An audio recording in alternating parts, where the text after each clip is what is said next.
So বিষয় হচ্ছে এইমাত্র আমি বসুন্ধরাতে একটা মুভি দেখে বের হলাম এবং মুভিটার টিকিট কাটতে হয়েছে আমার 500 টাকা দিয়ে, রাইট? তারপরেও আমি হচ্ছে যে কোনো ধরনের পপকর্ন নিতে পারি নাই, বাট কোনো ধরনের খাবার নিয়ে খেতে পারি নাই।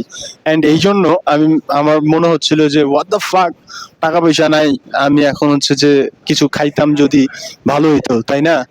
বাট আপনি জাস্ট একটা জিনিস খেয়াল করেন যে আমাদের 100% মানুষের মধ্যে বাংলাদেশে 96% মানুষের ওই অ্যাবিলিটি নাই যে সে 500 টাকা দিয়ে টিকিট কিনে একটা মুভিজ দেখবে। আমার 200 টাকা আরো ভাড়া লাগছে, মানে খরচ হয়েছে, রাইট?